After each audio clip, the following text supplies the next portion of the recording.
So we are live. A very good evening to all the respected doctors. I'm Sunny Jaiswal, Marketing Head from Aureus Division, and on behalf of Ajanta Pharma, I welcome you all to launch ceremony of Vilatin BP. Now, before we start our today's program, I would like to invite Mr. Saikat Patra to give formal welcome. Over to you, Mr. Saikat Patra. A very good evening, respected delegates and respected doctors. Myself, Saikat Patra, and I look after this division where today the brand is getting launched virtually. So, on behalf of Ajanta Pharma, I welcome all of you to this launching ceremony of Vilatin DP. So, Doctor, all of you know that Ajanta Pharma, we are committed to serve the healthcare needs worldwide. And hence, we produce a comprehensive range of the specialty products targeting different therapeutic segments like ophthalmo, skin, general segment, and cardiovascular and CVAD. So, Ajanta Pharma over 3 decades able to provide the consistently innovative products over 150 plus first time to the market products we have given to the market for better patients, convenience, and compliance. So today, your presence and persistence, guidance, and encouraging feedback received on our first anti-diabetic brand in this division, Vilatin, over 3.5 years back. Vilatin name, Vilatin SR, which was the first time in the universe as a 100 milligram sustained-release formulation. We were the first innovative company to bring the sustained-release 100 milligram formulation of vildagliptin as Vilatin SR and Vilatin MSR, which were launched during around 3 years back. So it has installed a high level of confidence into us, and thus we are introducing today another brand extension of Vilatin, that is Vilatin DP, a combination of vildagliptin SR 100 milligram plus dapagliflozin 5 and 10 milligram as a combination. So I believe that the market was highly expecting this combination after both the molecules come from this in-licensing, and both the molecule has come under a very economical price. So market was expecting this combination. So on this auspicious occasion of virtual streaming,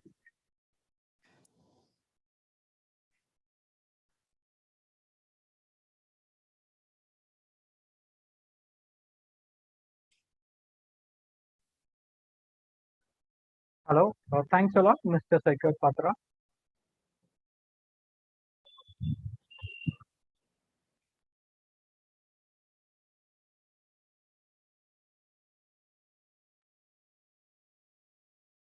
I think we lost Mr. Saikat Patra in between. Thanks a lot, Mr. Saikat Patra, for setting the ball rolling. Now, before we start our today's presentation for the evening, we'd like to also share with the esteemed doctors who are present over here that Ajanta Pharma salutes to all the doctors, because the doctors are true warriors in this current pandemic battle. And beside that, doctor, the governor of Maharashtra has appreciated the Ajanta Pharma for the contribution of setting up 30,000 square feet COVID center with the ICU facility. Beside that, Ajanta Pharma has also contributed its small piece with the 6 crore rupees to fight the COVID-19 pandemic. Beside that, doctor, at Ajanta Pharma, we serve the healthcare needs worldwide. We have 150 plus products first time to market in India over last 10 years. We are present in 30 countries, spread across 4 continents, and 6,500 Ajantites are working across 28 different nationalities. Beside that, in India, we have 8 state-of-the-art manufacturing facilities and 1 in Mauritius. We do have 2 years of the approved plants in India. Beside that, doctor, at Ajanta Pharma, strong R&D is the thrust for us, in which 750 scientists are working relentlessly in the state-of-the-art facility. So this is, beside that, the Ajanta Pharma has a strong presence in the select segment, wherein we are the leaders in ophthalmology, leaders in dermatology. We are the fastest growing company in cardiometabolic segment, and we do have our presence in the pen segment. So with this brief introduction of Ajanta Pharma, now with permission of Dr. Surendra Kumar sir, I would like to play 1 2-minute video. Sir, may I? Yeah, sure. Thanks a lot, sir.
Surendra Kumar sir.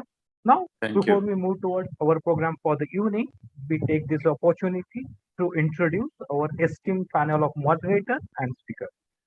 We have a great panelist present over here who is none other than Professor Colonel Dr. Surendra Kumar. Dr. Surendra Kumar is MBBS, MD, and DM Endocrinology. He has over 50 years of expertise in the field of endocrinology and metabolism. Dr. Surendra Kumar is Fellow of International Academy, Honorable Endocrinologist to the President of India, President of SARC Diabetic Association, member of ADA, member of American Society of Bone and Mineral Research, member of RSSDI. Beside that, Dr. Surendra Kumar has a special interest in the management of diabetes, thyroid, obesity, and other hormonal problems. Currently, Dr. Surendra Kumar is working as a practicing as a chairman at the Department of Endocrinology and Metabolism at esteemed Sir Gangaram Hospital, New Delhi. We welcome you, Dr. Surendra Kumar, sir. Thank you so much. Now we have the first speaker for the evening, who is none other than Dr. Anurag Singhal. Dr. Singhal is MBBS, MD, and DM Endocrinology. Dr. Singhal has experience of over 20 years in the field of cardiology. Dr. Singhal has presented various papers at national and international forums and attended several local, national, and international workshops. Dr. Singhal has done more than 1,000 coronary angiograms, 2,000 plus PCI, and over 100 IABP sessions. Besides that, he has also implemented approximately 100 permanent pacemakers and 10 ICDs. Currently, Dr. Singhal sir is working as the head of Department of Cardiology at Narendra Mohan Hospital, Ghaziabad. We welcome you, Dr. Singhal sir. With this, we welcome our second esteemed speaker for the evening, who is none other than Dr. Yogesh Chabra. Dr. Chabra is MBBS, MD, DM Nephrology, CNB Nephrology, MRCP, SCE Nephrology. Besides this, Dr. Chabra has attended many national and international award ceremonies and won prestigious Niyamula Easy competition on renal artery hypertension in year 2009. He has also bagged the first prize in medical quiz Ripples year 2005. Dr. Chabra has a special interest in kidney transplant and nephrology. Currently, Dr. Chabra is practicing as a senior consultant nephrologist at Max Super Specialty Hospital, Shalimar Bagh, Delhi. We welcome you, Dr. Chabra. Now, with this, we introduce our last panelist for the evening, who is none other than Dr. Saket Khan, sir. Dr. Saket Khan is MD Medicine, GM Endocrinology, has done his FRCP and SCE. Dr. Saket Khan has over 30 national and international publications in repute. He has Best Paper Published Award in 14 ESI and also bagged E.V. Gandhi Award in year 2016. Dr. Saket Khan is a reviewer of endocrinology, diabetes, and metabolism case report and at Bioscientific Publishing House. Beside that, he is also present in Journal of Medical Case Report, Biomedical Center. He is the editor of International Journal of Diabetic Dyslipidemia. He is a member of Endocrine Society USA, member of AACE, and member of ADA. Dr. Khan is presently practicing as a senior consultant endocrinologist, diabetologist at Max Super Specialty Hospital, Shalimar Bagh, and Pitampura. And he is also working in the Action Balaji Medical and Cancer Institute, Delhi. So, with this brief introduction of esteemed moderator and panelists, I would like to now hand over the session to our esteemed moderator, who is none other than Dr. Surendra Kumar. Over to you. Thank you so much. Friends, diabetes is a monstrous disease. It not only spoils our health, it spoils the health of the society, it spoils the financial health of the country. So it's important for all of us.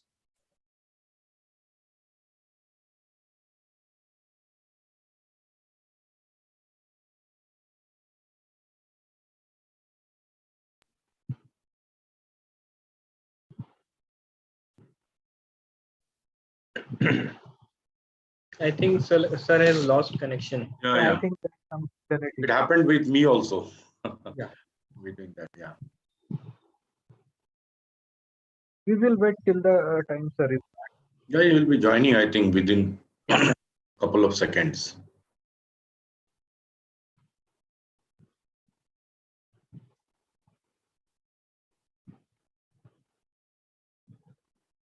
Yeah, sorry. got interrupted. So, friends, it spoils not only our health, it spoils the society, it spoils our financial health of the country also. So, it's a duty of every clinician, every politician, I should say, every bureaucrat to take all the steps to prevent diabetes. And then, of course, if diabetes occurs, then to treat diabetes effectively. Diabetes should be treated at earliest so that the complication can be delayed or at least prevented. And once a diabetes occurs, one is prone for various complications. And now with the newer group of drugs, which are disease-modifying medicine, the complication rate can be definitely kept at bay. A newer combination of DPP4 inhibitor and SGLT2 inhibitor is a great combination, which helps us in controlling the disease in a very effective manner, especially if it started right in the beginning. Now, someone asked Chanakya that what is poison? He said anything in excess of need is poison. So if in our body high blood glucose is a poison, this is the only medicine, that is SGLT2 inhibitor, is the only molecule which throws out poison out of the body through the kidney, and thus is a win-win situation for the liver, for the kidney, for the heart, for the brain, and so many probably other things also. With weight reduction, it also helps in reducing sleep apnea and sleep disturbances also. So this combination of SGLT2 inhibitor along with DPP4 inhibitor provides a 360-degree approach in the overall management of type 2 diabetes. So with this combination, I'm sure that our results are going to be very effective. Those patients who are treated right from the beginning with this combination, the complication rate would be going to be completely different, as has been written in the books, is going to be completely much less, and things are going to be completely good and useful for the society, for the patients also. So with these few words, now I'll request Dr. Anurag to please start his talk, followed by Dr. Yogesh, and then of course Saket.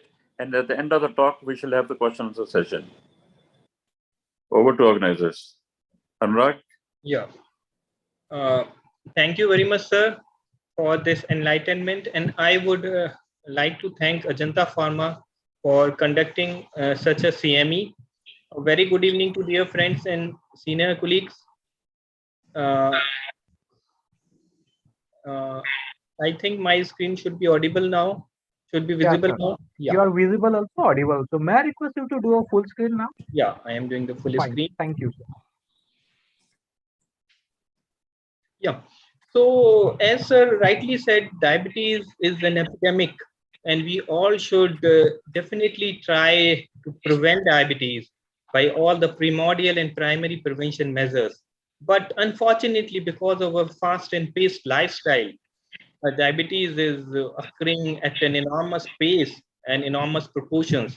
And we need, apart from lifestyle, that is exercise and diet, good medicines to control it. The problem with diabetes is that it's a progressive and chronic disease, and it needs to be controlled at an early stage because the progression is fast and rapid if it is left uncontrolled. And this needs to be put in the patient's mind also, because the golden period is lost. The inertia to start diabetes medicines from the patient point of view is really bad. But the positive part is that we have multiple new anti-diabetic medications, which are wonderful in many terms, which we would be discussing. And the topic today would be the combination of vildagliptin and dapagliflozin. Both of which have proven their efficacy, potency, and benefits beyond doubt. So what is cardiologist doing in this meet is very important, because we know that diabetes is considered a CAD equivalent.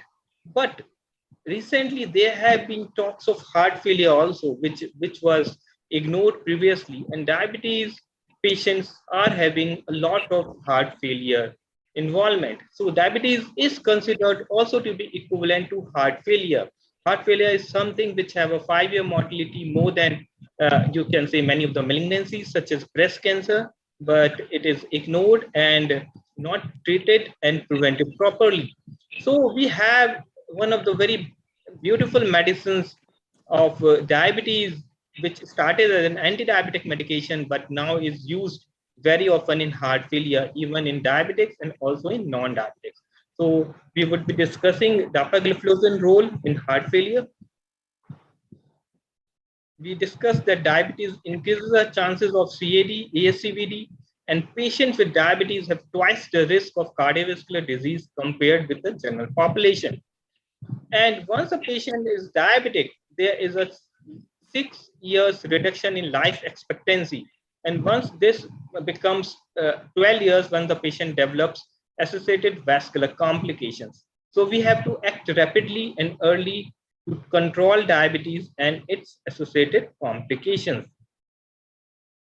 Now, diabetic patients who are having multiple cardiovascular risk factors such as hypertension and dyslipidemia are at a very higher cardiovascular risk. And the very unfortunate part is there have been a lot of studies worldwide and in India also that the average HbA1c despite treatment is 8.6. And the goals of HbA1c which say is 6.5 or 7, less than 7 and less than 6.5. So we are far from our goals. And this leads to rapid progression of diabetes. The patient of diabetes are at more than 4 times the risk of developing heart attacks within the next 10 years. They also have a risk of heart failure more than 40%. And obviously, many of them land up with diabetic nephropathy, CKD, and dialysis. So the American College of Cardiology has been very swift in taking out expert consensus pathways in various diseases of heart. And the 2020 expert consensus decision was very, very important because it emphasized the role of novel therapies, novel anti-diabetic therapies in reduction of cardiovascular risk. And this is something which is very, very important. And this is how it behaves. This is the algorithm which they have proposed, that a patient who is having diabetes and has risk factors such as multiple risk factors for ASCVD or has established ASCVD or has heart failure or diabetic kidney disease, then we need to treat these patients with specific anti-diabetic medications. We don't need to control only the sugars, we have to give them specific medications. So first of all, optimizing the guideline-directed medical therapies such as lifestyle, blood pressure, cholesterol levels, antiplatelets, we all have to give these medicines to our patients. But we also need to give SGLT2 inhibitors and or GLP-1 receptor antagonists, which have proven cardiovascular benefits. And this needs to be discussed with the patients, and there are certain medical conditions and priorities where these agents should be given. And according to this, we can further move ahead. So there have also been two views of treating diabetes mellitus. We should understand that treating diabetes is not only a science, it is also an art, because the goal of diabetic treatment is no longer the control of sugars. We have to think in other ways also, such as controlling sugar in such a way that the patient improves, the patient outcomes are improved, especially the cardiac and renal outcomes, because we have medicines for that. So the glucocentric view is control sugars, start with metformin, add DPP-4 inhibitors such as vildagliptin and other anti-diabetics, and keep an HbA1c below 7. But the cardiocentric view, if you ask a cardiologist, then we know that diabetic patients will definitely go into the cardiovascular illnesses, and we have to start medicines such as GLP-1 receptor antagonists and SGLT2 inhibitors to prevent or delay the cardiovascular complications. So if you merge the cardiac and the glucocentric approach, then a patient who is having diabetes for the first time and he's detected as a diabetic, then if he's having a low cardiovascular risk, then we can go for metformin plus other anti-diabetics. But a patient who is having a high cardiovascular risk definitely needs an SGLT2 inhibitors and or a GLP-1 receptor antagonist. But we have certain combinations which are coming up in the market because of their benefits, individual benefits such as the DPP-4 inhibitors and the SGLT2 inhibitors. These two medications have proved beyond doubt that they are very, very safe and effective in diabetic patients. DPP-4 inhibitors have a pleiotropic effects, and they decrease the inflammation, improve endothelial dysfunction, decrease complications, and are weight neutral. Where SGLT2 inhibitors decrease blood pressure to some extent, but they are mainly cardiac and renal protective. So if we look how SGLT2 inhibitors help in the cardiovascular benefits, I would like to share this slide first.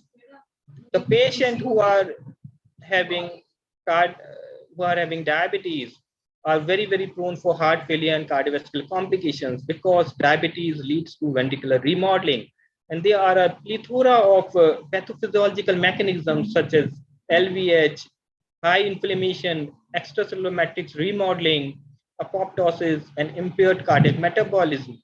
And SGLT2 inhibitors address nearly all of them to give us a healthy heart.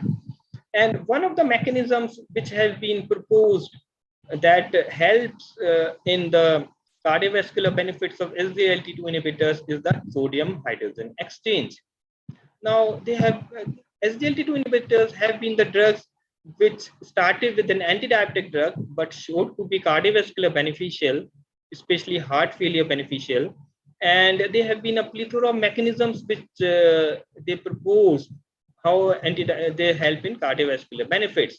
And one of them is sodium hydrogen exchange. Because of this inhibition, there is a decrease in the sodium and calcium in the myocardial cells, and this leads to better maintenance of these myocardial cells and prevent the development of heart failure. There have been other theories such as high ketone levels by SGLT2 inhibitors, decreased fibrosis, a mild diuretic effect, and a lot of other mechanisms also lead to decreased heart failure incidence. Now coming on to a very important trial, and that is the Deliver TIMI-58 trial, Declare TIMI-58 trial, which it was a trial in which 17,000 patients were compared, and they were given either dapagliflozin or placebo, 8,500 each, and they were followed up, and it was shown that the composite endpoint of cardiovascular death or hospitalization for heart failure was significantly decreased, and also the progression of renal disease was decreased. So Declare TIMI-58 was a trial which showed that dapagliflozin helps in the primary and secondary prevention of heart disease. You can see it was the largest trial of SGLT2 inhibitors till now, and there was a reduction in cardiovascular death plus heart failure hospitalization. The efficacy as far as MACE was concerned, it was neutral, and it also reduced renal events. So the benefit of cardiovascular, this was around 25%. You can say the hazard ratio was 0.75 and 0.73, and the effects were early. So it may be because of the dietary effect, but there are many theories. And similarly, the secondary endpoints were also improved. The hazard ratio was 0.75 in diabetics. So if we see that in Declare TIMI-58, the patients who were not having established cardiovascular disease, there was a 36% risk reduction of heart failure. Whereas patients who were having established cardiovascular disease, there was a 22% reduction in heart failure. So absolute risk reduction of 0.7% and 1.2%. When Declare TIMI-58 was conducted, there was a significant reduction of heart failure hospitalizations. And also other SGLT2 inhibitors were also giving the indication that reduction in heart failure in diabetic patients by gliflozins is independent of sugar levels. So this led to the development of a new trial such as the DAPA-HF trial, in which around 4,700 patients were taken, and 50% patients were having diabetes and 50% without diabetics, with an ejection fraction of less than 40%. And heart failure events were calculated.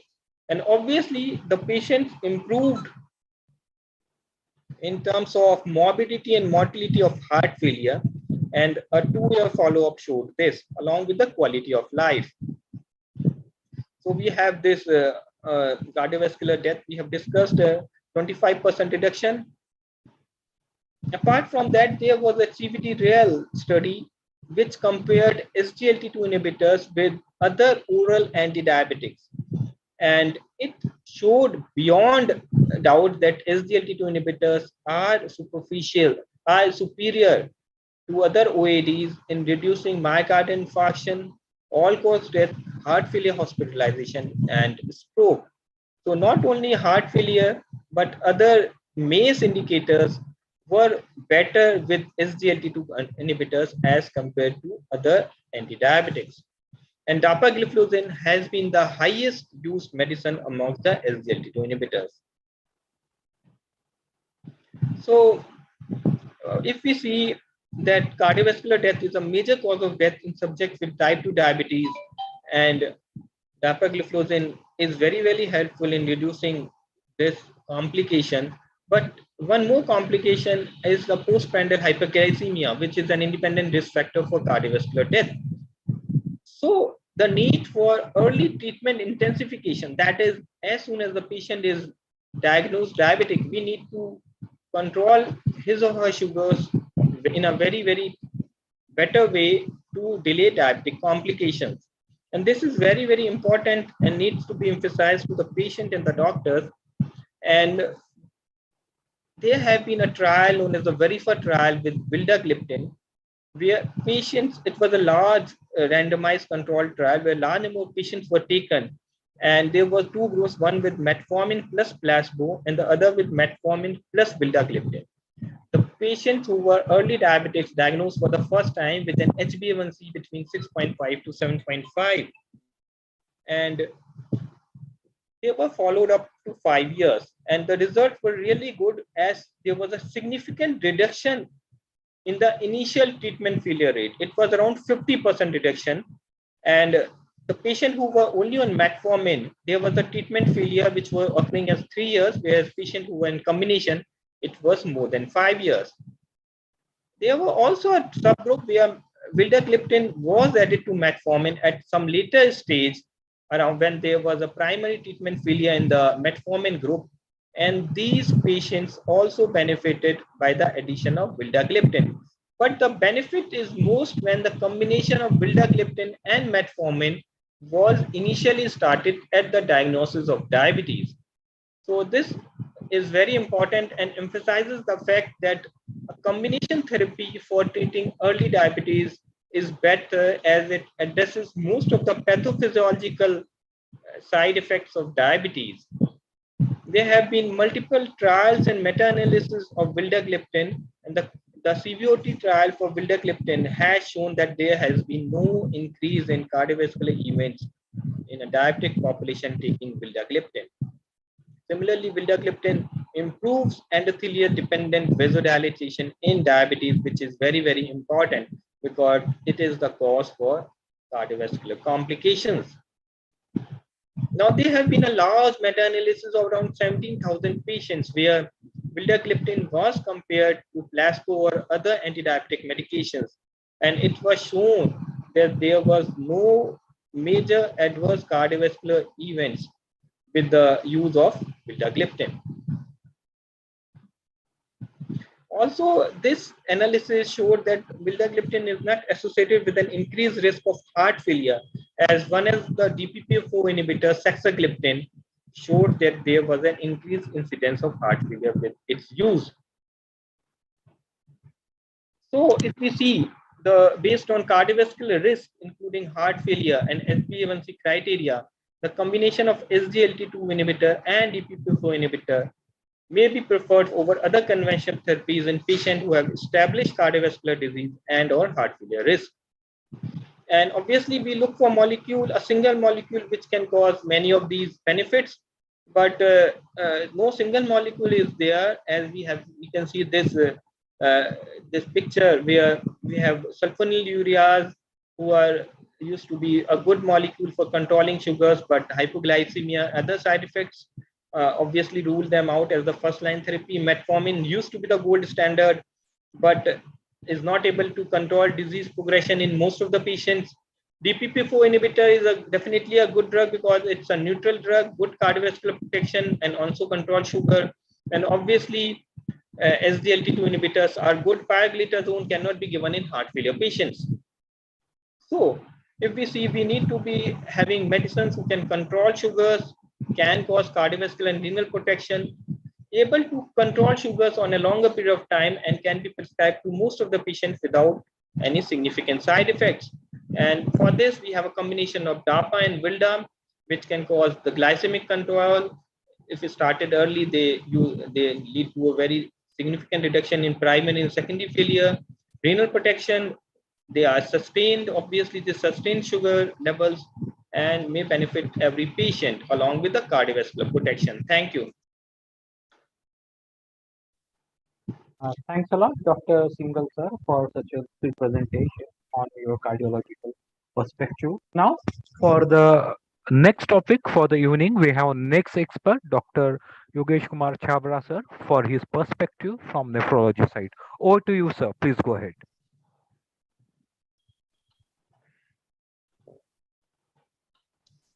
Good evening, everyone. Thank you, sir. Thank you, Dr. Anurag, for such a wonderful talk. For such a, it was such an elaborate talk, and most of the things related to DPP4 and SGLT2 has been covered in such a beautiful manner in the previous talk that there's very much very much less is actually remaining to be explained from a nephrologist perspective. Whenever we are coming to explain about a diabetic kidney disease, it's actually a very difficult thing. Everybody has its own perspective. We think that it's just about creatinine. Somebody thinks that it's just about proteinuria, and somebody thinks that it is about just an end-stage renal disease. And everybody has its own perspective.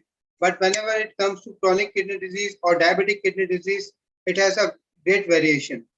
And we have to be very, very clear whenever we are dealing with diabetic kidney disease. As we all know that we are classifying the chronic kidney disease as per the GFR, albuminuria, and the underlying disease, the etiology of the chronic kidney disease. If we see the chronic kidney disease, that there might be the progression might be variable. It depends upon the cause of the disease, the proteinuria. If the proteinuria is high, then the chances of progression of a disease is very, very fast. And if the proteinuria is low, as in the case with renal calculus disease, the progression is actually on a slower side. Right now, most of the therapies are actually focusing on the proteinuria, but we have to be very, very clear that we have to take the change in the GFR also into the consideration. Whenever it was coming to the anything new related to diabetic kidney disease, after the introduction of ACE inhibitor ARB, there was nothing much which was actually being discussed fruitfully. Although there was some ray of hope which was being shown by bardoxolone, but after the Beacon trial, it actually failed miserably. Now, in last 4-5 years, it is actually about the SGLT2 inhibitors which have given us a ray of hope, and it has actually shown a good result in slowing down the progression of a diabetic kidney disease. But we have to be very, very clear whenever we are actually going to add these molecules in the patients who are actually highly proteinuric and they're receiving diuretics in some way or other. And these patients might land up with acute kidney injury. It's like a double-edged sword. We have to introduce these molecules very gradually. We have to keep a close watch. We have to have a really very close monitoring of the creatinine and the potassium values whenever we are going to introduce this kind of molecules.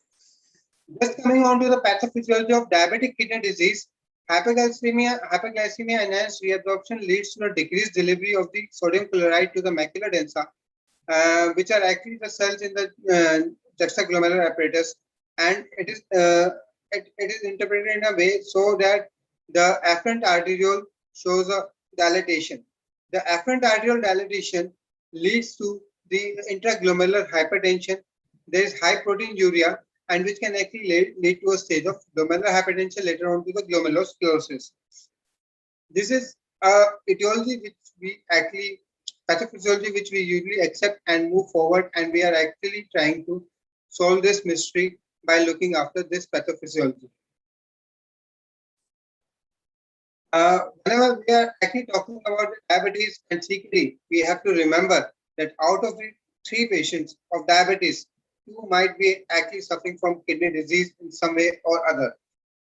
And they are actually at risk of developing a diabetic nephropathy. We have to evaluate these patients very carefully.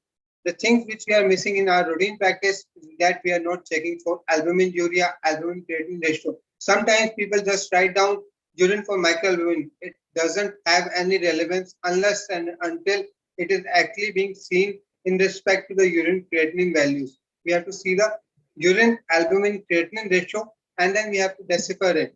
And we have to follow it very judiciously.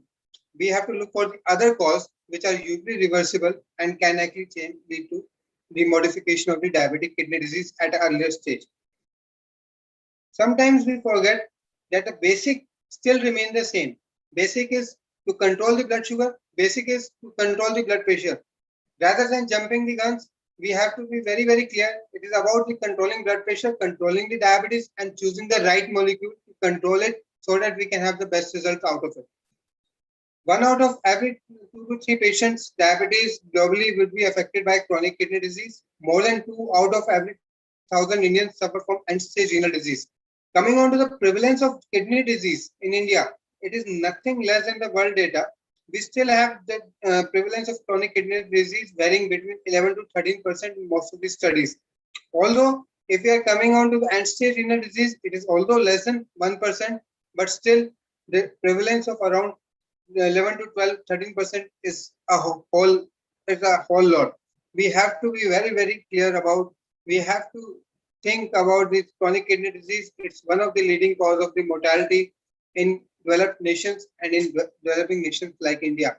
Being a diabetic capital of the world, we have to be very, very clear. We have to be very, very judicious whenever we are actually thinking or we are actually solving out the mystery of the diabetic nephropathy. Diabetic nephropathy accounts for 44% of the cases of end-stage renal disease. 3 out of every 1,000 to 1,200 patients of diabetes would be suffering from end-stage renal disease. The chronic kidney disease in type 2 diabetes, whenever coming on to the JADE registry data, the 28,110 Asian patients, including 3,700 patients from India with type 2 diabetes were enrolled between July 2007 to December 2012. And observations were like that, were the following. There was a prevalence of GFR less than 60 ml per minute was highest, and albumin urea was second highest amongst Asians. Lowest proportion of patients who reached 3 metabolic targets, the HbA1c in Indians actually we were the one who actually reached we were the one who reached the least metabolic targets as compared to the rest of the population, and the lowest proportion of patients who have achieved HbA1c goal less than 7%. Just to conclude, the JADE registry data, it means that our patients are very poorly controlled as compared to the rest of the world, specifically even if we are comparing it with the rest of the Asia. Secondly, we have a higher chances to proceed to end-stage renal disease or diabetic kidney disease as compared to the rest of the Asian population.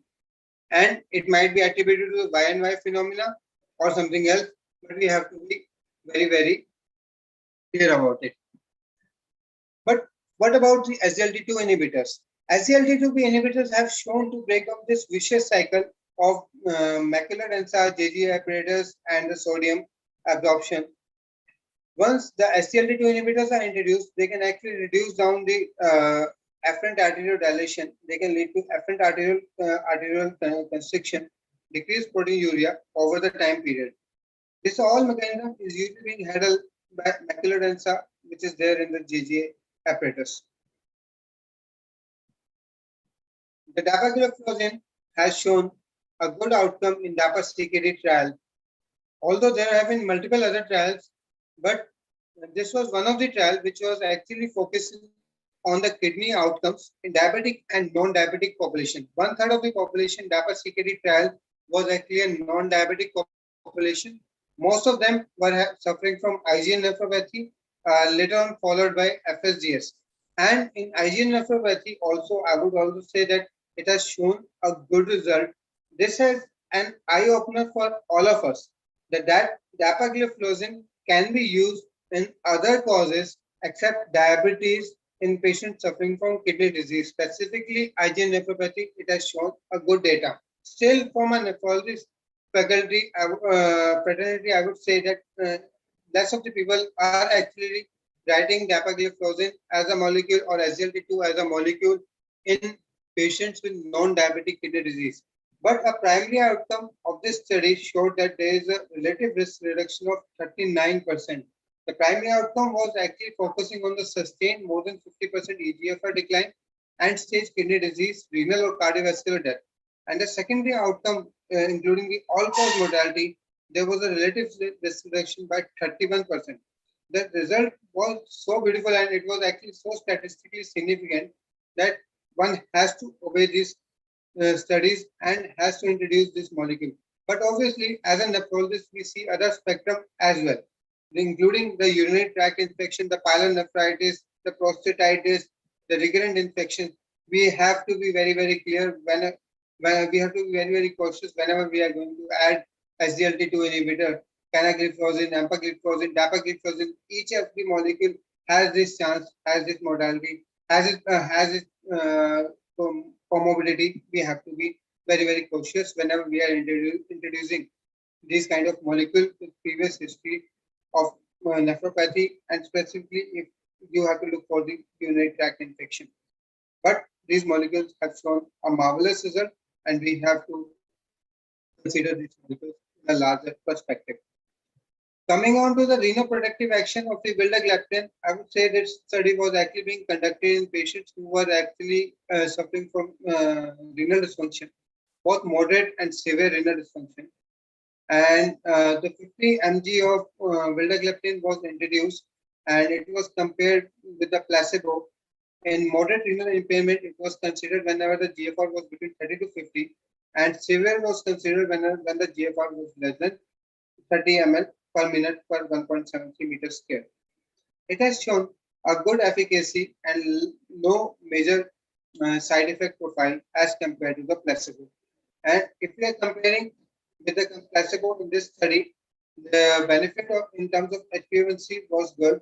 In placebo, there was 0.2% was the reduction, while in patient receiving vildagliptin, the difference was that there was a fall of 0.7 HbA1c as compared to the placebo. This is something which we have to consider.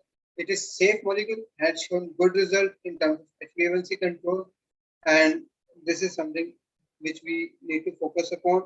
And as compared to when we are going to combine these molecules, that can give us a good result in terms of efficacy, safety, and further progression of the chronic kidney disease. We have to be judicious whenever we are going to introduce these kind of molecules.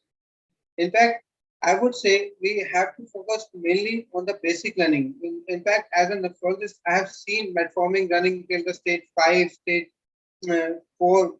There are people who are giving metformin, and we have to have a very wise decision. We have to be very, very clear about the basics, that we have to control the blood sugars, introduce the right molecule, control the blood pressure, introduce the right molecule, keep a close watch over the side effects, keep a close watch over the creatinine value, keep a close watch over the potassium values, keep a close watch over the urinary tract infection.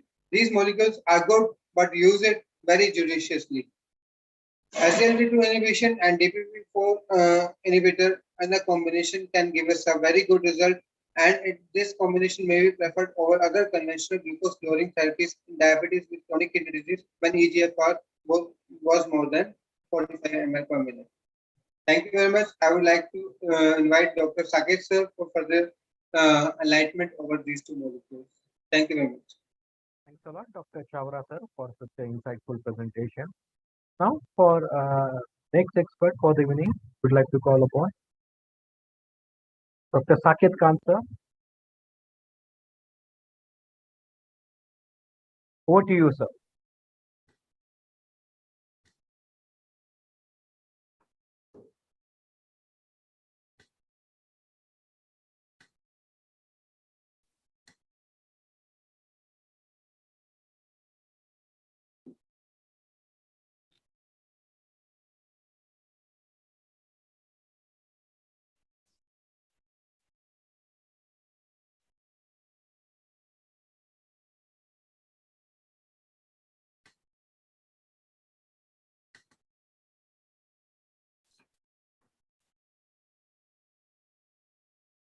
All right, thank you very much. Am I audible to you? Yeah, sir, very much audible. Please go ahead, sir. All right, thank you very much for the excellent presentations we already had from the cardiologist and the nephrologist. So what I'll do is take you to the endocrinological perspective of the DO combination to reduce the metabolic load. I'll be quick so that we can have some discussion later on. And I'll be briefly discussing a case, a 52-year-old male, blood pressure 125/78, BMI 133.3, that is the obese side. He's on metformin 1000 twice a day with glimepiride 2 milligram twice a day. He's overweight, erratic eating habits. He's got frequent episodes of hypoglycemia because of the erratic eating habits and because of glimepiride, and gained 7 kg during the past 6 months. So this is most of the things we do not want. The patient is overweight. We want the patient to lose some weight. We have a patient who's got recurrent hepatic episodes of hypoglycemia that we also do not want because that would increase the cardiovascular risk. And weight gain, we all know every 1 kg gain in weight would increase the cardiovascular as also the renal risk. A1C 8.9, way above what we want. Fasting is 163, postprandial 273, both above target. We want drugs that can control both the fasting and the postprandials down. So the eGFR is 85, so conducive to most of the drugs that we can use. The patient has a urine ACR of 256 milligram per gram creatinine. That is also on the higher side. So we want a drug that can control fasting, postprandials, decrease weight, decrease hypoglycemic episodes, and decrease the urine ACR also. So you have to have early internalization. Both insulinization as also internalization are very important because we know from the UPDS data that if you internalize or insulinize patient very early, get the good glycemic legacy, you decrease the formation of advanced glycation products and you decrease the macro and the macrovascular complications. So you should not wait till the time you have irreversible formation of advanced glycation product. Treat right from the start. Be very aggressive from the start itself. Get your patients to good glycemic targets so that they can achieve what is called the good glycemic legacy. Verified trial with vildagliptin metformin combination early was touted as a very good trial because it targeted many parts of the pathophysiology of the ominous octard, decreased the dose of metformin initially so that there was a reduction in the adverse effect with metformin vildagliptin. There was improved glycemic durability in patients with type 2 diabetes, significantly reduced the probability of initial treatment failure because targeting more parts of the pathophysiology of the ominous octard. Metformin was decreasing the fasting glucose levels and insulin resistance at the level of liver, and vildagliptin was increasing insulin and glucose dependent fashion and decreasing postprandials. So no hypoglycemia and neutral on body weight reduction. A real life study, that is the initial trial, initial study with vildagliptin and metformin drug naive patients with type 2 diabetes. A real life study from Asia, there was a significant reduction in A1C at both week 12 and week 24. You can see the baseline A1C was 9.3, and you got good reduction at week 12 of 1.6 with the combination and a reduction of 1.9 at week 24. So the number of patients achieving a A1C of less than 7% was 27% at week 12 and 40% at week 24. 40% achieving glycemic target with zero severe adverse events. And the population that was taken was Asian population with type 2 diabetes, which already have poor glycemic control. And we know there are many severe risk factors as also get cardiovascular disease at a much earlier age as compared to Caucasian population. Looking at the dapagliflozin, if you look at dapagliflozin as an add-on therapy, whether you're giving it as monotherapy, add-on to metformin versus GLP, add-on to glimepiride, add-on to sulfonylurea metformin, add-on to sitagliptin metformin, add-on to pioglitazone, add-on to insulin, you realize that there is a good reduction in HbA1c with with addition of dapagliflozin to all of these therapies. And the HbA1c efficacy when you combine a DPP-4 with a dapagliflozin and a metformin combination, you can see SGLT to 10 milligram, DPP-4 5 milligram, and when you add a combination of SGLT plus DPP-4 to metformin, so you can achieve dapagliflozin 10 milligram can get the A1C down to 1.2, DPP-4 can get it down by 0.9, but if you combine both of these, you get a HbA1c reduction of up to 1.5. But in addition to achieving the HbA1c targets, what you see is you get a host of other benefits also with a combination of DPP-4, SGLT2, The weight reduction is there. You have very safe cardiovascular drugs. You can get the cardiorenal benefits of SGLT2, DPP4 inhibits decrease glucagon, SGLT2 increase glucagon, so the risk of hypoglycemia goes down, and the inappropriate hyperglyceminemia also goes down. And then you have the combination decreases the risk of having genital myocardial infections also, that has been seen in multiple trials.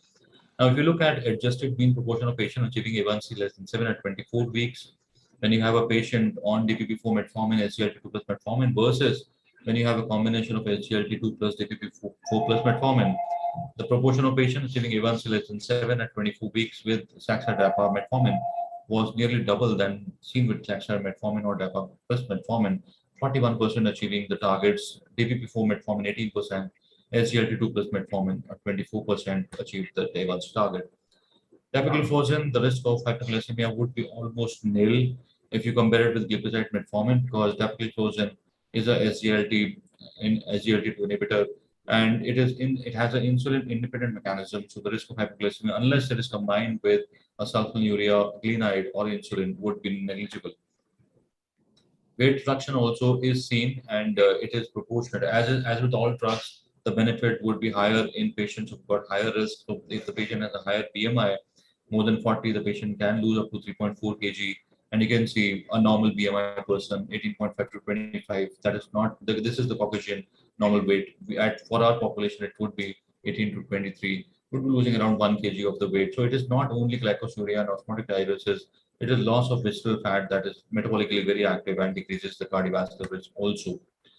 So based on promoting the decreased risk of hypoglycemia, most wonderful drugs, SGLT2 inhibitors, they promote weight loss, have a host of cardiorenal benefits. DPP4 are weight neutral and are neutral for cardiorenal benefits also, although some DPP4 inhibitors have shown an increased benefit in the renal outcomes.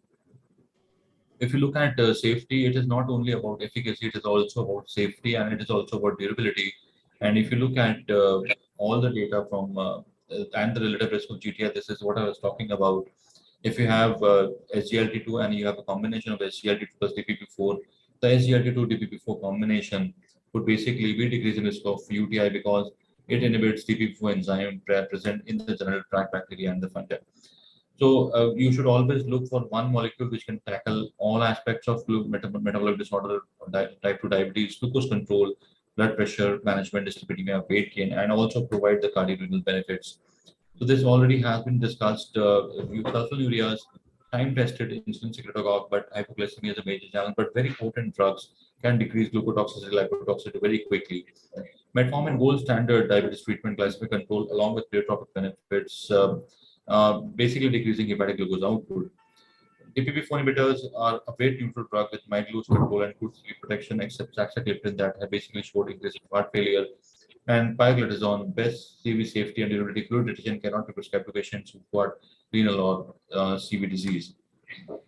So you have to have drugs providing glucose control, CV protection, renal protection, sustainable, durable glucose control, and that can be prescribed to any patients. A combination of dapagliflozin and vildagliptin probably would do that. Good glycemic control, good CV protection, good renal protection, a durable action. More parts of the pathophysiology of the structure are being taken care of.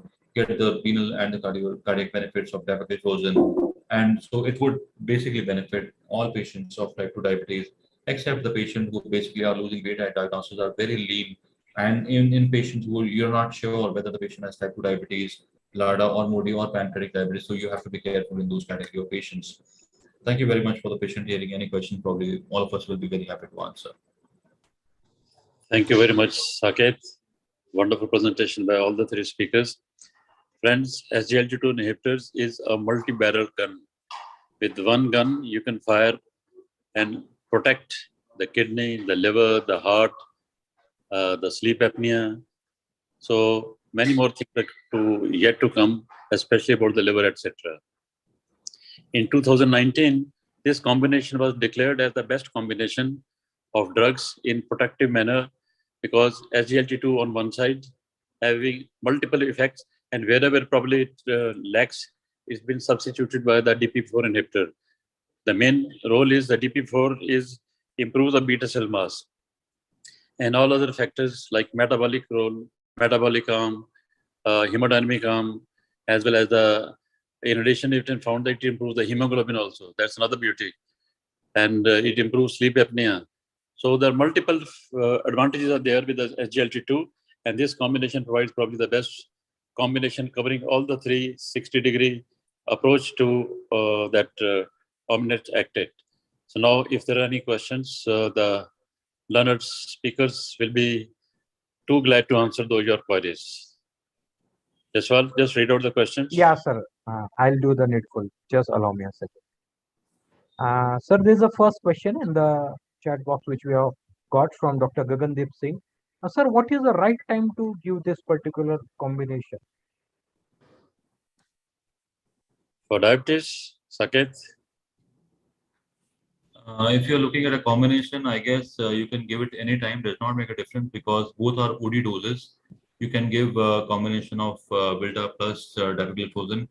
And but I would prefer if you're giving a because you already have vildagliptin 100 and you can give dapagliflozin 10 with that. But if you're happy giving 50 milligram twice a day vildagliptin plus dapagliflozin, I would prefer to give dapagliflozin in the morning so that the patient does not have nocturia, patient does not have to get up and in the night to have frequent voids.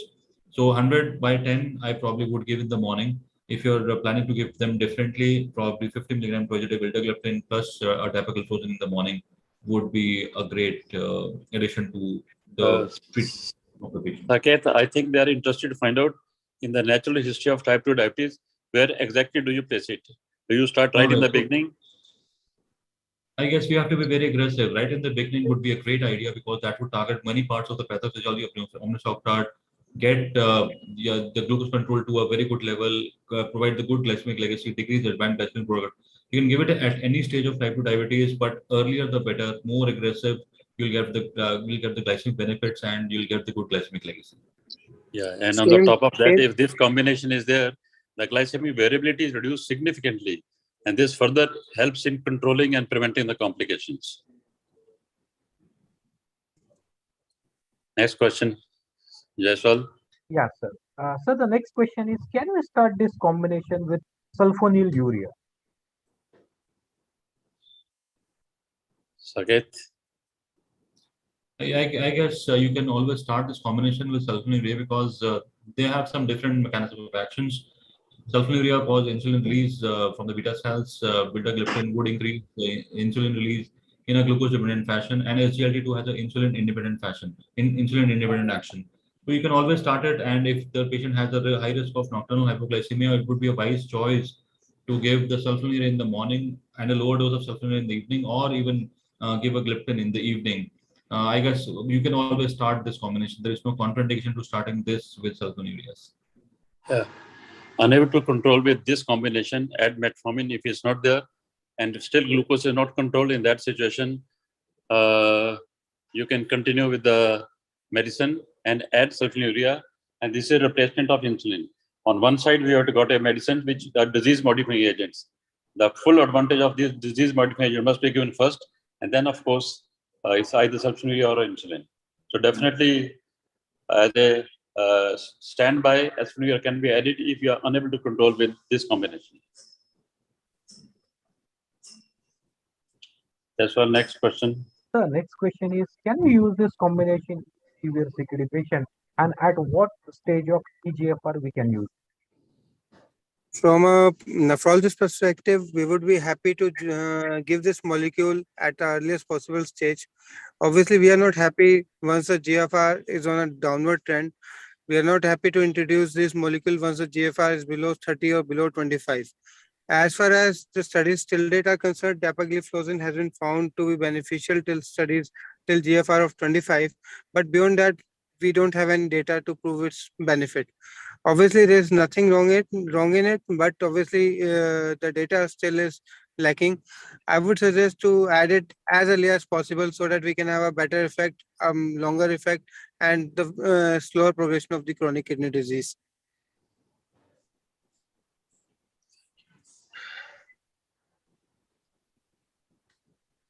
Yeah, we are looking at two components. One is glycemic component, and other is pleiotropic effect. Where comes the kidney, the liver, the heart, and everything. So till 60, excellent glycemic component, then it starts reducing. Whereas the advantage of other mode of action, like reducing interglomerular pressure, it can save the kidney right up to 30 so well. And in the trials up to 15, they have gone in some of the patients only. But only thing is, if you go below that, there's no harm, but the worry is about acute tubular necrosis. So one has to be careful. Up to 30 is absolutely safe. Exactly, sir. Sunny? Yeah, sir. Sir, the next question is, sir, what is twin cycle in metabolic disorder? Please explain. What's it? What is the twin cycle in metabolic disorder? Saket, what is it?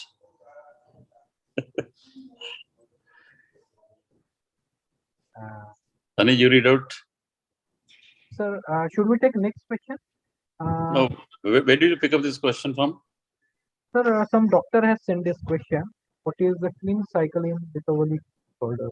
I think just send me his number. We can probably learn Fine. something. From every meeting, we learn something. Sure. So the next question is, can we add DAPA to metformin in 2-year-old metabolic, in 2-year-old diabetic patient having diabetes without hypertension and IHD and CKD? Saket. Yes, you can add if you want to provide the pleiotropic benefits of dapagliflozin, even if the patient does not have hypertension, IgD, CKD. The patient may have obesity, or the patient may have albumin. You have to check the albumin excretion. You have to look at the weight of the patient, because these pleiotropic benefits can be provided. And dapagliflozin metformin combination targets many parts of the pathophysiology. Does not have a risk of hypoglycemia, would reduce the weight, would get the glucotoxicity, the lipotoxicity down with the minimal risk of hypoglycemia. So you can add if there is no contraindication to the use of dapagliflozin or metformin. I would like to add a thing. We have to look for the star indications of dapagliflozin or SGLT2 inhibitors. Dr. Saket rightly said, if the patient is having early indicators of CKD, such as albuminuria, we definitely need to add. The patient is obese. The patient is at low risk of UTI and any risk of amputation or something like that. And moreover, if the patient is at high risk of heart failure. So we have to identify the patient who has high risk of ASCVD or heart failure. Then we definitely need to add, because the benefits of SGLT2 inhibitors are in patients who are having chances of high risk of heart failure and high risk of ASCVD. So these are other indications in which we can consider dapagliflozin along with metformin, along with other medicines.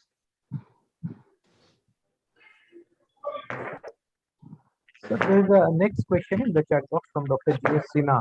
Can SGLT2 inhibitor be given in elderly of age more than 70 and eGFR is more than 30? The second part, 30, what's 30? Can SGLT2 inhibitor to be given in elderly patients of more than 70 and if eGFR is more than 30? Saket is the best person. I guess, yes, in fact, elderly, you have to be careful regarding the risk of hypertension. If they have multiple or other drugs for hypertension, look at other comorbid conditions like sarcopenia also, that can be there in metformin. Be very careful with giving dapagliflozin to these patients. Patients having BPH, prostatic diseases, recurrent prostatitis, be very careful. Recurrent UTI, be very careful. Postmenopausal obese females, be very careful with for the risk of UTI. Otherwise, higher the risk, higher is the benefit. So elderly patients are at higher cardiovascular risk because of the long duration of diabetes that they have had. So they would benefit, but you have to look at the contraindications to use of dapagliflozin in this patient population also.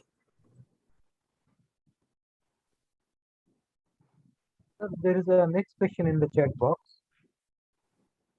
What are the long-term benefits and side effects of dapagliflozin?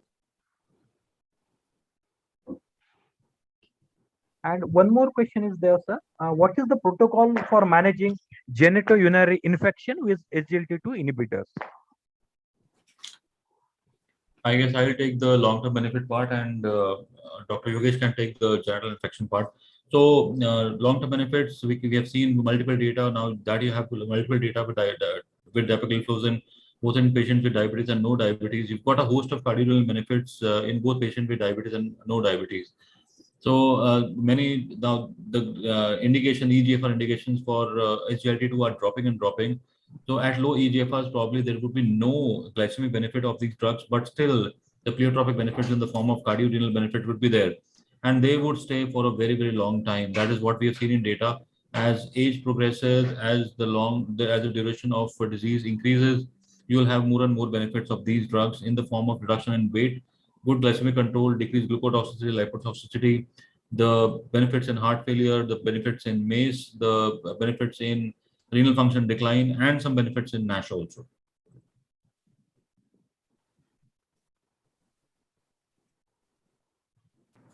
Any other expert would like to add something on this? Dr. Khan. Yeah.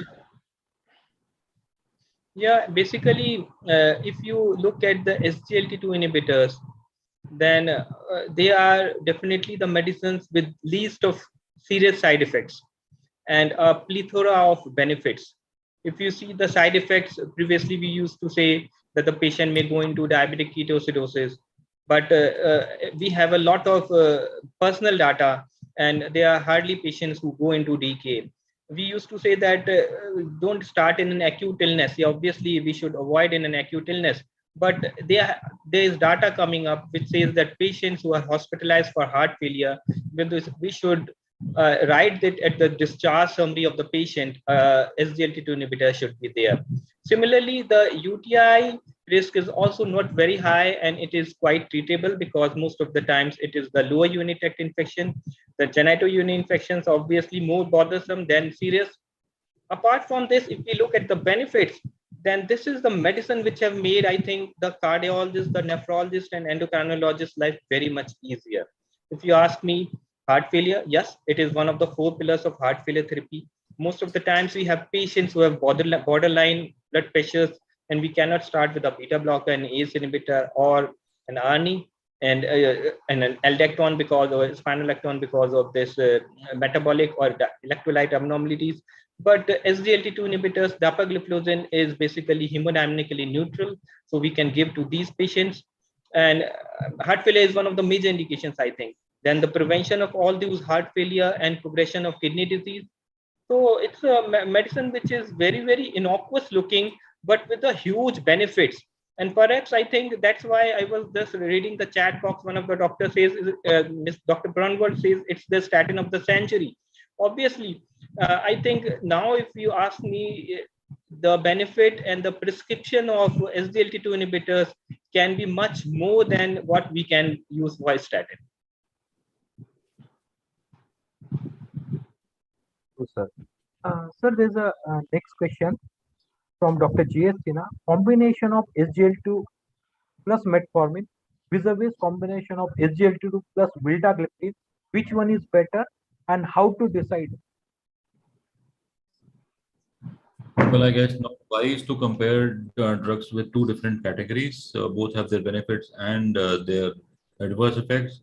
I would be even happier to combine all three together. If there is no contraindication to the use of all three, I would be happy to combine vildagliptin, dapagliflozin, and metformin in the same patient if the patient can tolerate all, because of if you look at all these three drugs together, you can target almost all parts of the pathophysiology of your shock tart. That would make a huge difference to the management of your patients. But if you are going to compare an SGLT2 plus metformin versus a DPP4 plus an SGLT2, you have to look at the patient profile. Look at the fasting postprandial, look at the comorbid conditions, look at the adverse effects that the patient can have.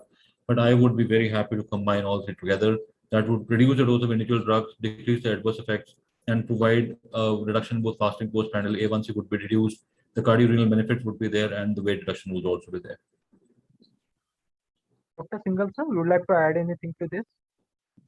I think that is quite fine. Basically, the starting point of any of these medicines in diabetes mellitus is fast changing. Previously we used to say that start with a metformin and then add all these medicines. But because of their huge benefits and multiple benefits in the ominous octet, all the theory has been changing.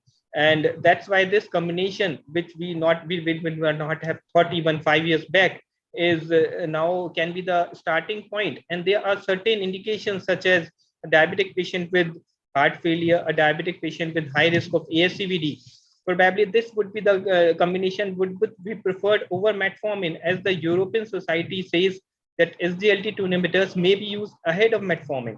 So this is the time which we are having a sea change in diabetic medications. And in the last 5 or 10 years, we have these two medications which have a sea change in the algorithm of managing diabetes. But still, metformin remains holds a position. And as Dr. Sakit rightly says that it is the triple combination which would be definitely beneficial in addressing all the pathophysiological points and with very, very low risk of hypoglycemia and other side effects.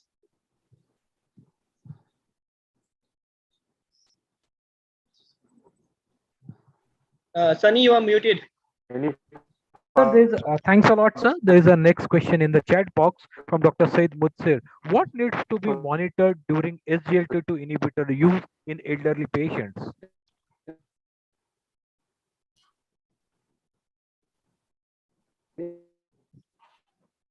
Yes, it is very important, as Dr. Saket, I think, has recently said. The elderly patients are the patients who are most likely to be benefited with SGLT2 inhibitors. Why? Because they are harboring cardiovascular disease. They may be having impaired LV functions, and they also may be having impaired renal disease, impaired renal function. So these are the ideal patients for the SGLT2 inhibitors. But at the same point of time, these are the patients who may be frail, who may be more prone to dehydration, who may be more prone to urinary tract infections and genitourinary infections because of relatively less care, and because of the prostate disease and other infections post-menopausal females. So they need to be cared for. Number one thing is the UTI.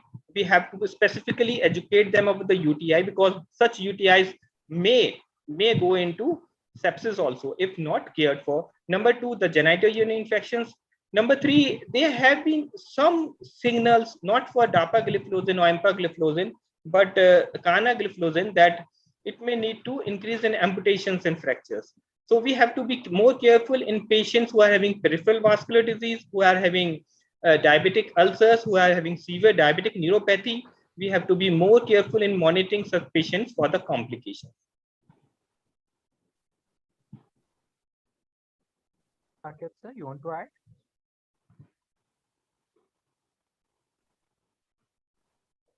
Sir, there's a next question in the chat box from Dr. Vikas Sharma. If patient got UTI during the treatment, then what we need to do? Should we stop this therapy? Kindly suggest.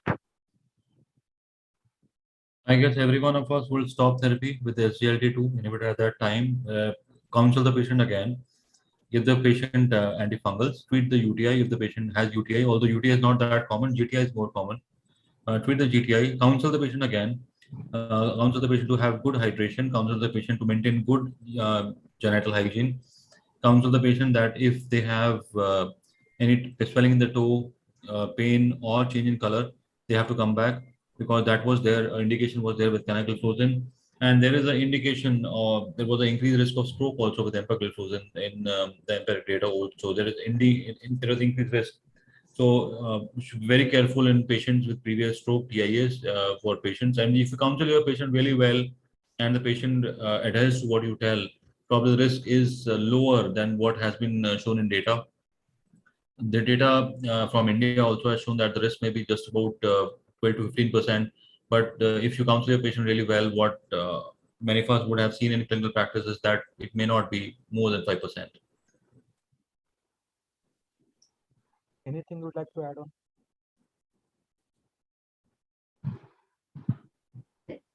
Fine. Sir, there's a next question, I think, which is in the line with the same. Does adding vildagliptin to dapagliflozin will reduce the genital infections? I already talked about that in my slide set, because there have been a multiple real world evidence data also, because the bacteria and the fungi that are basically lining the genital tract and the urinary tract also have DPP4 enzyme that is important for the cell wall synthesis. So if you add a DPP4 inhibitor to an SGLT2, that would decrease the growth of these bacteria and fungi, and that would decrease the risk of GTI. Sir, there is one question from Dr. Pal Chandigarh. Sir, in Vivid trial, there is an increase in left ventricular volume. Your insight, sir. And in Carolina trial, it shows increase in HF significantly by 1.28 HR on head-to-head comparison with glimepiride. Need your valuable suggestion, sir. Well, this is a very interesting point which I would like to discuss. If you see gliptins, then when gliptins came, the only side effects which we were worried about was an increase, a possible increase in pancreatitis and all that. But with over a period of time, all these side effects were gone off. But the saxagliptin trial, there was a indication from saxagliptin that there is increase in heart failure incidents in people who were put on saxagliptin, and that's why I think there has been withdrawal of saxagliptin. It is no more available in market, and people are not prescribing it. But in Vivid trial, though there was an increase in LV volume, but there was a decrease in the natriuretic peptides. Number one, there was no decrease in the ejection fraction was similar. The cardiovascular mortality and heart failure incidence was not increased. So it was only the LV volume which was increased, which goes on to prove, and there have been meta-analysis also, which have not signaled any increase in heart failure incidence in patients on vildagliptin as compared to comparator medicines. Number two point is, as in the Carolina trial, the linagliptin may be showing, it is signaling an increase in heart failure, but there have been no statistically significant increase in heart failure incidence in gliptins apart from saxagliptin as compared to placebo or other comparators. And if we combine this with the SGLT2 inhibitors, obviously the further risk reduces.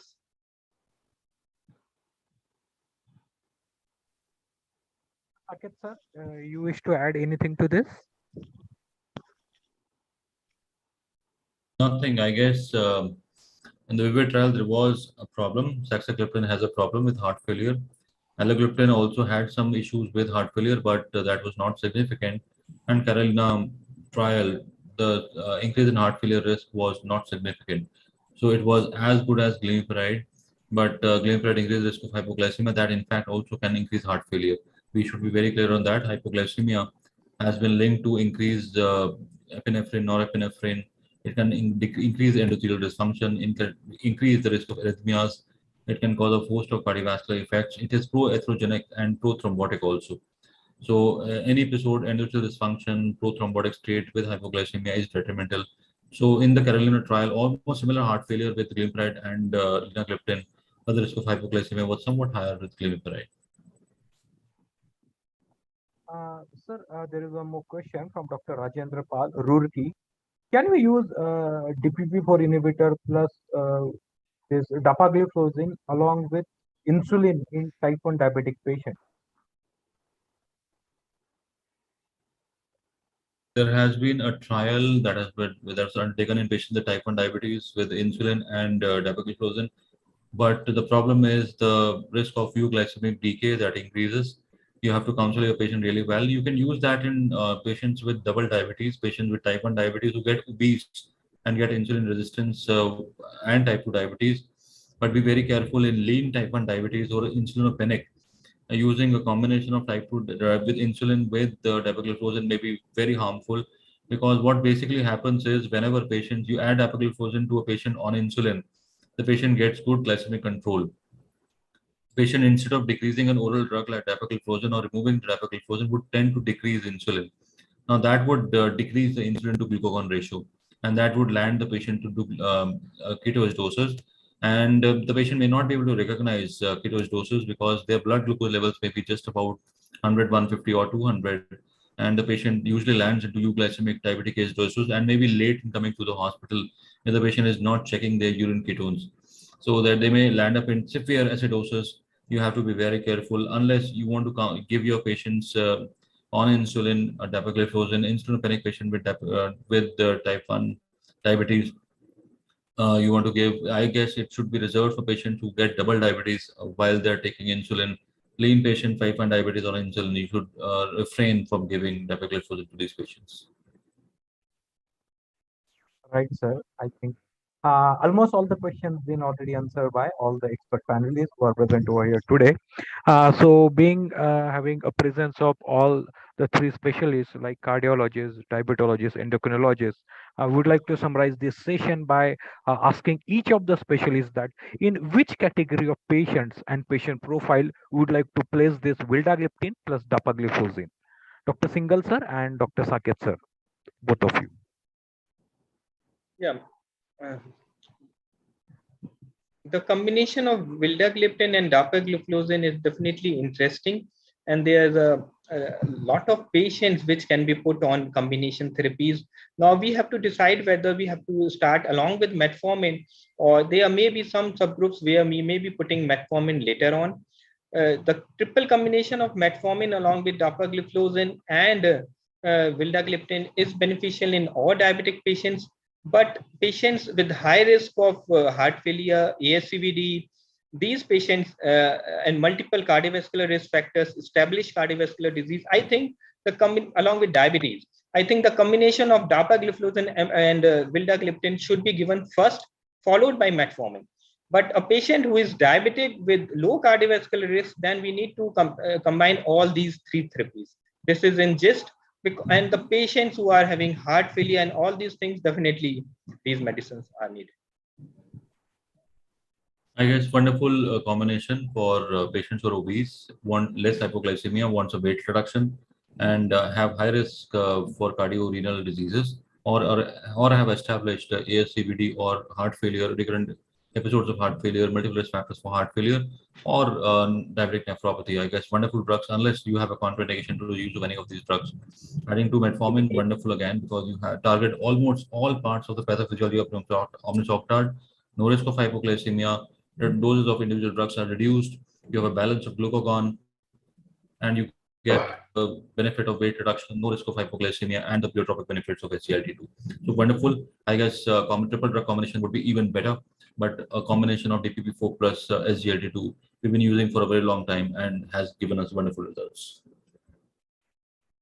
Dr. Chabra sir, would like to have your comments on how do you see as a nephrologist and where do you place this Vilda plus dapagliflozin combination?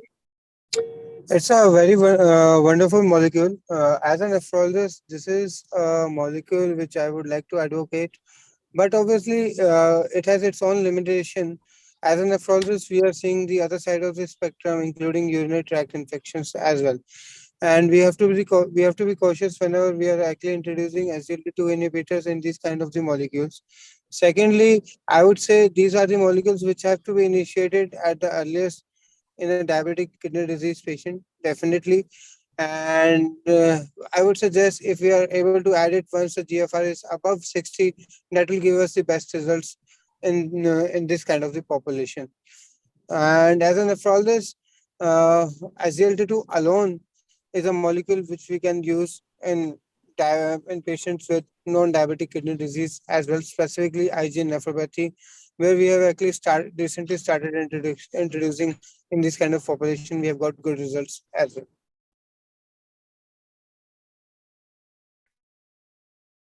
Right, sir. Very nicely summarized. Yeah. Surendra sir is there? I think Dr. Surendra Kumar sir, we have lost the connection with him. His Okay. battery seems to be dead. It seems we are not able to reach to him. Oh, God. Phone is coming. Switch. Anyway, so first of all, I think if Surendra sir would have been there, he could have hand over the session to us. Is there any further questions, Ani? I think all the questions been very well answered by all the panelists. Great. So at the end of the session, I could feel that means though it was a particularly a combination launching, but all the speakers have given the extreme level of understanding about the diabetes management. I was listening all the means presentations, and all the presentations was mesmerizing and very lucid. So we all know that non-communicable diseases are the responsible for almost 75 to 80% mortality. But the thing is that when in entire world COVID came and hardly 5 lakhs, 6 lakhs people have died. So people shouted like anything. But I think in a month, diabetes is killing even more than this number. So the thing is that uh, the understanding level of the knowledge level has been increased and shared a lot. But it is also fact that diabetes like diseases, the management is further critical, and the mortality rate could not have been restricted. So I thank all the speakers, Dr. Yogesh, Dr. Anurag, and Dr. Saket. So all the presentations was mesmerizing and very lucid. So with this, I would like to call Sunny Thank you very much, Saikat. to give the vote of thanks and to thanks. Thanks a lot, Mr. Saika Patra. So, on behalf of Ajanta Pharma, I once again take this opportunity to express our sincere gratitude to all the doctors who are present in this Vilatin DP virtual launch meet. I especially thanks to Professor Colonel Dr. Surendra Kumar sir, Dr. Anurag Singhal sir, Dr. Saket Khan sir, and Dr. Yogesh Kumar Chabra sir for sharing their vast experience and in-depth knowledge with all. Sirs, we are sure that your deliberation will surely guide many in their clinical practice. Doctors, the august presence and active participation of yours has complemented the success of this Vilatin DP virtual launch meeting.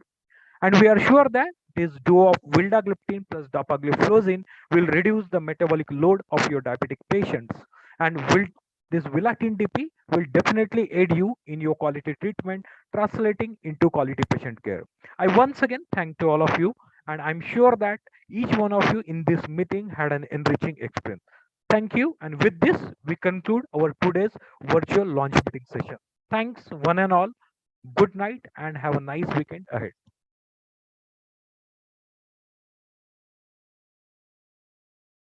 Are we off now, Aditya? Thank you. Thank you very much. Thanks to my team also for arranging such beautiful session. Okay. Aditya, are we off now? Yeah, we are.